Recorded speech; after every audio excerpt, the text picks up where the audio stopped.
और साक्षी ना छोटा है ना बड़ा है, साक्षी न स्त्री है न पुरुष है, साक्षी न पाप है न पुण्य है, वो सबका साक्षी है। वो उस साक्षी को भगवान कहते हैं। और भगवान साक्षी की आंख से देखता है। अगर साक्षी की आंख से आपको देखना आ गया तो भगवान मिल जाएगा आपको।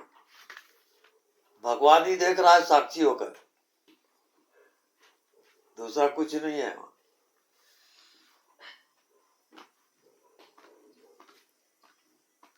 आप जितना सोचते हो समझते हो वो सबका साक्षी है।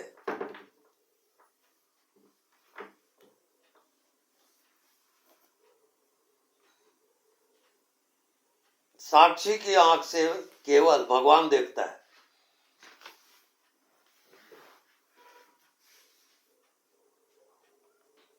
मन बुद्धि की आंख से जीव देखता है, वो साक्षी को भूल जाता है। भगवान उसके पीछे रहता है, क्योंकि आपके मन को जानता कौन है? तो मन का भी साक्षी है वो। आपकी मृत्यु हो रही है, मृत्यु का भी साक्षी है वो। उसकी मौत कभी नहीं होती, हजार अमर है वो।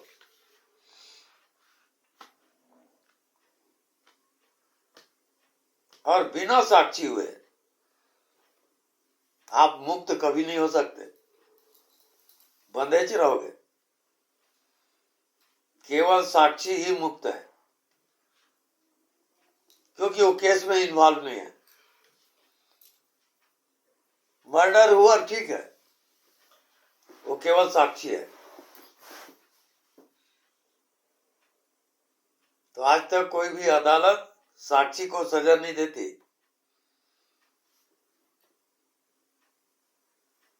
जिंदगी भर आप जो जी रहे हो वो उसका साक्षी है, उससे छिपेगा नहीं। राई रत्ती जानता है कब क्या सोचते हो आप, कब क्या कर रहे हो, एक एक चीज का हिसाब रखता है।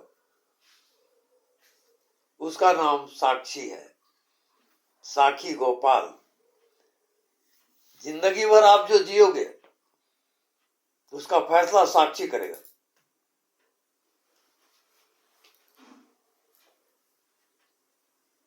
सारे ब्रह्मांड में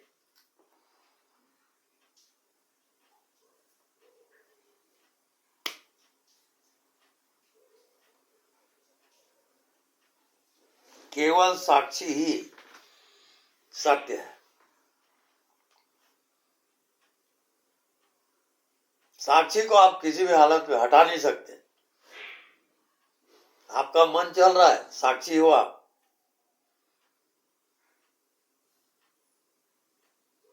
आप कर्म करते हो, उसका साक्षी है वो।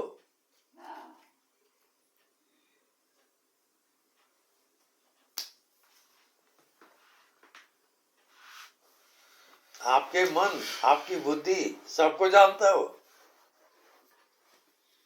उसको साधना की जरूरत ही नहीं है, वो आपके साधना को भी जान रहा है।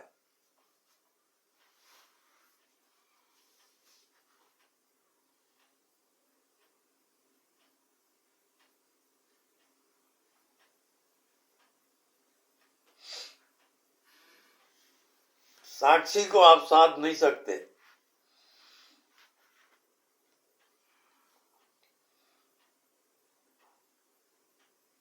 हाँ, एक चीज में फर्क है साक्षी का, कि कोई मर्डर हुआ, कोई केस है, तो जज ये पूछता है साक्षी से कि आप कितने दूरी पे थे। तो एक साक्षी कहता है कि मैं 100 कदम की दूरी पे था। ठीक है, दूसरा साक्षी आया, उसको पूछा आप कितने दूरी पे थे।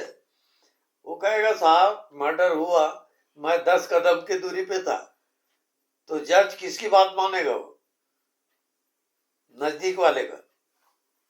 तो साक्षी के कितने नजदीक हो आप, उतने आप परमात्मा से एक हो, और साक्षी से जितने आप दूर हो उतना आप दूर हो। रहस्य साक्षी का है।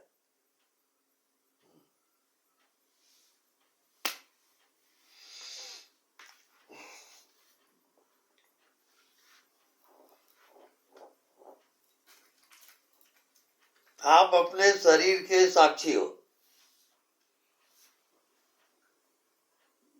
तो साक्षी का शरीर नहीं होता, शरीर के साक्षी हो आप। आपका मन चल रहा है, उस मन के भी आप साक्षी हो।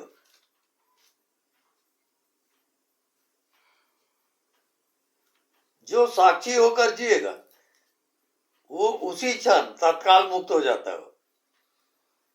साक्षी को बंधन होता ही नहीं, साक्षी की साधना होता ही नहीं। वो साक्षी स्वयं भगवान है।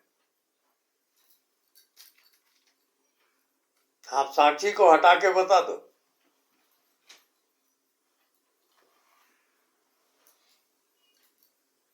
मन बुद्धि को आप छोड़ो, आप केवल साक्षी रहो।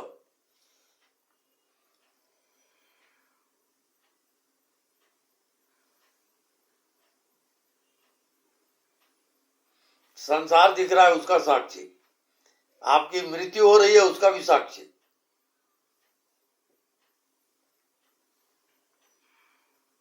आप जिंदगी भर क्या क्या सोचते हो उसका भी साक्षी।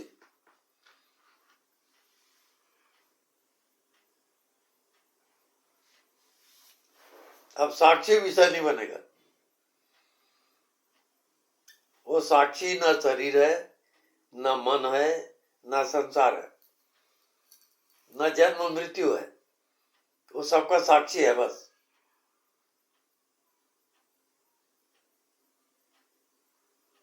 और साक्षी को आप जान नहीं सकते,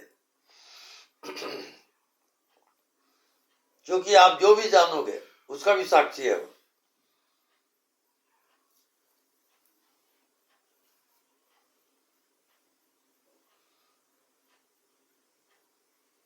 साक्षी निरंतर रहेगा।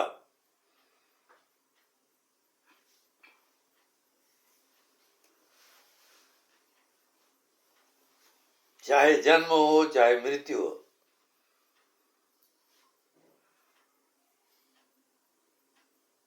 साक्षी का जन्म कभी नहीं होता और साक्षी की मृत्यु कभी नहीं होती। और साक्षी में आप निरंतर हो। फिर भी आप पूछते हो भगवान कहाँ है?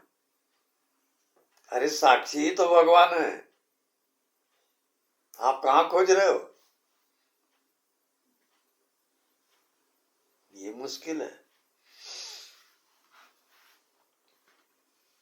वो लोग घर द्वार छोड़ के जंगल जाते हैं, साधना कर रहे हैं, उनको पता ही नहीं है साक्षी का।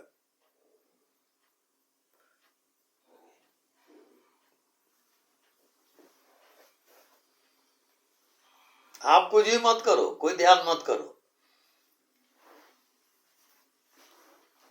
उसका भी साक्षी है वो। साक्षी को आप हटा ही नहीं सकते। ना उसका जन्म है ना मृत्यु है, क्योंकि उसका भी साक्षी है वो।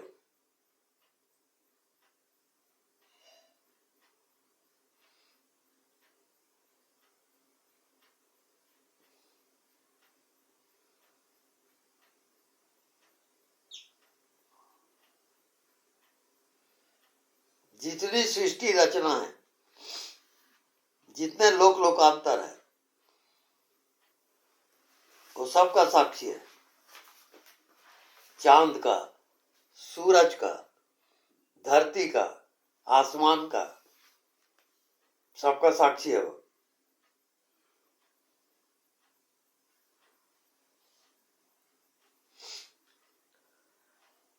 आप समझते हो साक्षी केवल आपके शरीर के अंदर है, वो केवल मन का साक्षी है? नहीं, वो पूरे ब्रह्मांड का साक्षी है। चांद का, सूरज का, धरती का, आसमान का।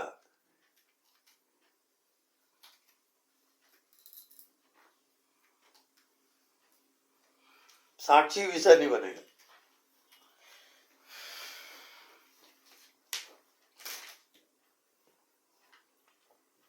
आप कहोगे कि मैं साक्षी को जान लिया, गलत बोल रहे हो आप।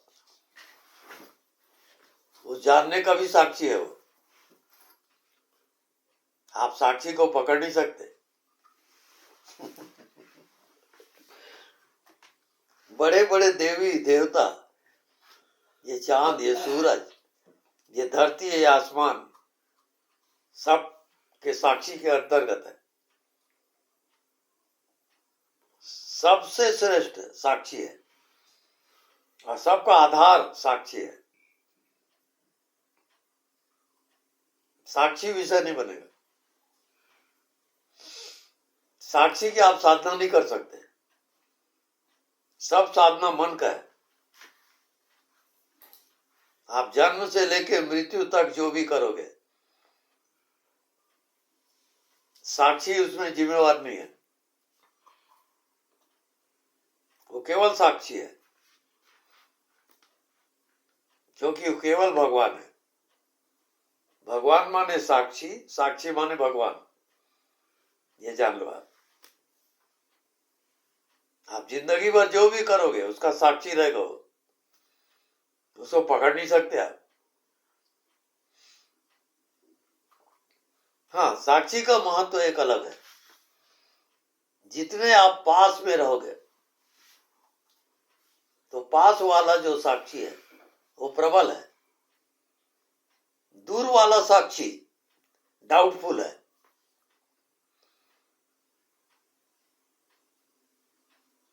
तो जितने नजदीक होकर आप अपने आप को देखोगे, आप साक्षी होके देखो अपने आप को। वो साक्षी शरीर नहीं है, वो साक्षी मन भी नहीं है, वो केवल साक्षी है।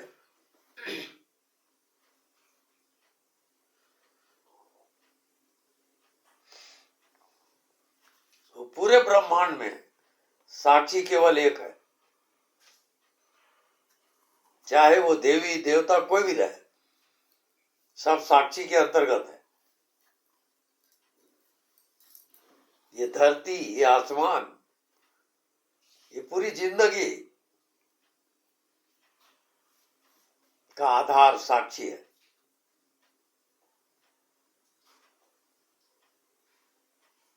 वो एक एक श्वास का साक्षी है।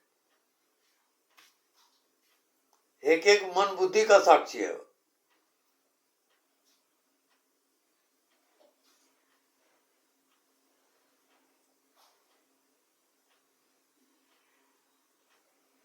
साक्षी होते होते आपकी आत्मा प्रकट हो जाएगी। वो आत्मज्ञान। आत्मा माने साक्षी, साक्षी माने आत्मा। ये जान लेना।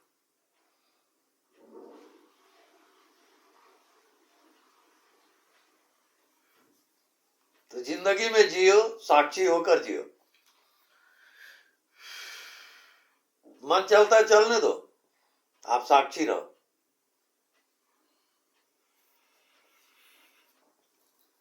साक्षी को भूलना नहीं। एक एक क्रियाकलाप में साक्षी रहोगे।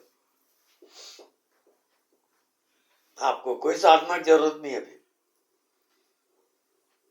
साक्षी हो गए, बात खत्म हो गई। पूरे ब्रह्मांड का केंद्र केवल साक्षी है।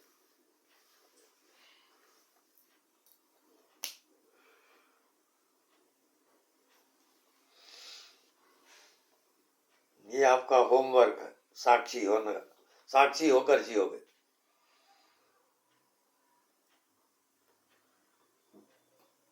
आपको कुछ भी जानना हो, समझना हो, आप साक्षी हो जाओ, साक्षी से हटो मत। वो हर प्रश्न का उत्तर देगा। ये आपका होमवर्क है, पूरे जिंदगी का होमवर्क है।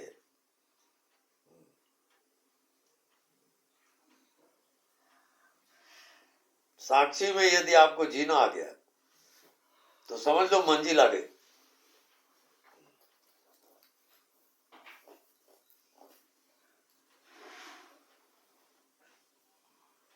साक्षी को आप विषय नहीं बना सकते। मन है, बुद्धि है, उससे भी अलग है वो। मन बुद्धि का भी साक्षी है वो।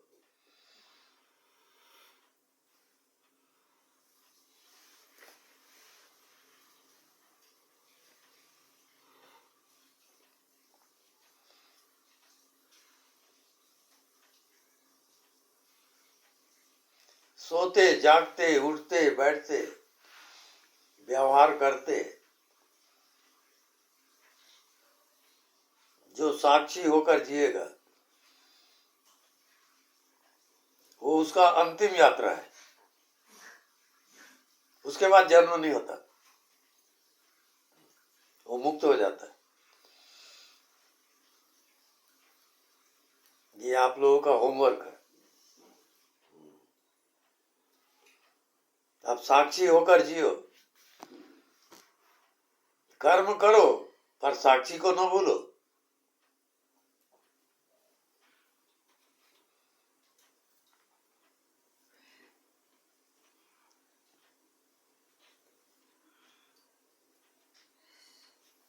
लोग बिना साक्षी को समझे जो ध्यान करते हैं, समाधि लगाते हैं, वो धोखा खाते हैं, वो भटकते रहते हैं।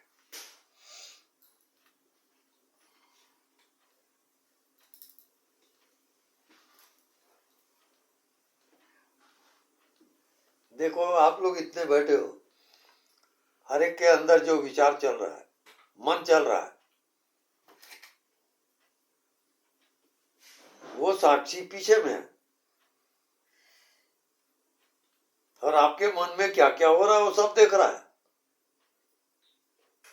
ये जजमेंट कर रहे हो क्या आप? तब साक्षी को पकड़ोगे आप, नहीं तो मन बुद्धि आपका मालिक हो जाएगा।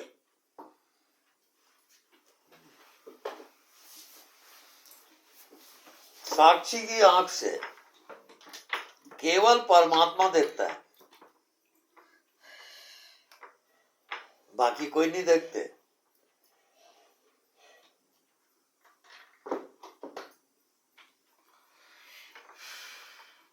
अगर आप साक्षी होकर जीने लगे तो ये जान लो कि आप मुक्त हो गए। आप परमात्मा में जीना आपको आ गया, ये जान लेना। आप अभी जीते किसमें हो? मन में, बुद्धि में, शरीर में, इसमें आप जी रहे हो। ये जीव देश है। जब साक्षी में जियोगे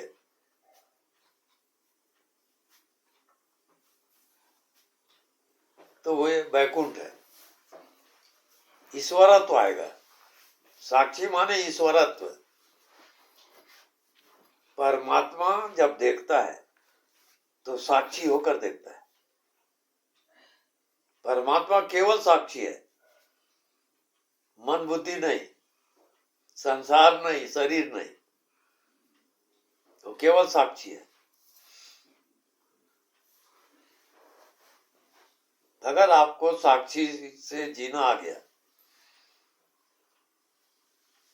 तो कोई साधना की जरूरत नहीं है। सब साधना मन का खेल है।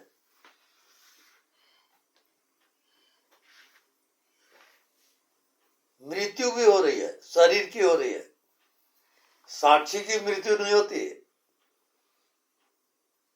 वो तो मृत्यु का भी साक्षी है। सुप्रीम पावर है वो साक्षी। आप वीजा नहीं बना सकते उसको।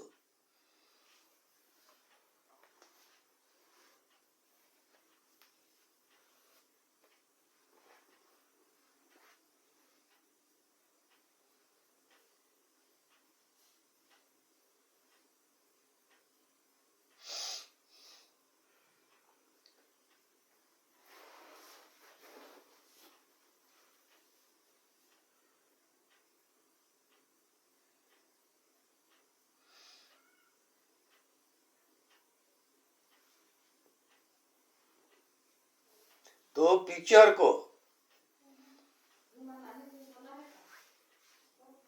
नजदीक से मत देखो।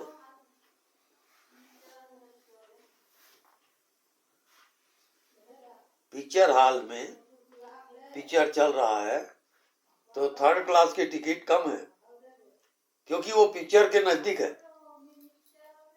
सेकंड क्लास उसकी कीमत अधिक है। फर्स्ट क्लास और दूर हो गया वो, उसकी टिकट अधिक है। आप बालकनी और दूर चला गया वो। तो पिक्चर को देख रहा हूं तो दूर से देखोगे, नजदीक से नहीं। जितना दूर से देखोगे उतना पिक्चर से अलग रहोगे।